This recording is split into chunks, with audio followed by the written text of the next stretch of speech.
season.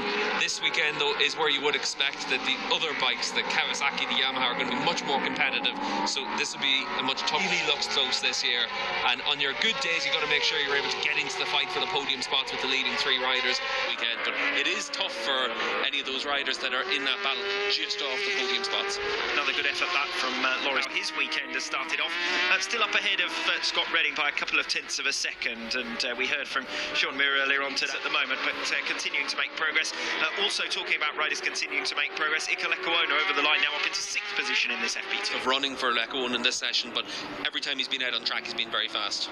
And at very least, trying to fight his way stand. Yeah, and there's the man in 3rd in this session, but Top Rack Rise got a Yoglu there talking to his crew chief Phil Marin. You can see Andrea Dosley just. Do you think you can make a quick phone call and make that happen for us? The final 5 minutes of free practice too here at the TT circuit. Assen. Now we've seen it over the last few years how good he is in qualifying mode.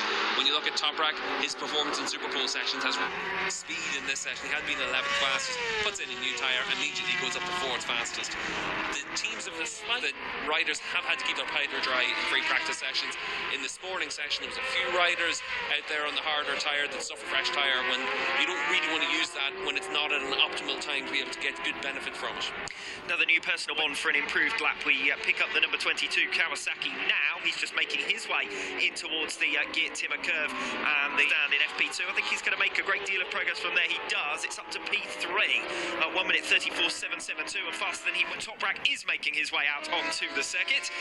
2.5 minutes. I'd say that's time enough to get in a fast lap at the end. Jonathan Ray. But we saw at the end of last season what he can do over a single lap with his speed to be able to go out there over the winter. He's been focused on those longer runs as well. It seemed that he was one of the riders that suffered from that issue with the rear tyres in this morning. He finished 5th, but didn't use the softer of the most commonly used tyres for free practice session. 5.398. So strong finish to the session for Andrea Locatelli. Just looking at Ray as well, he's just about to come through to the end of the 3rd sector, but for Jonathan Ray, really good for some of the other sectors for Ray. Well, it'll be interesting to watch Ray through this final sector. We ride on board with him.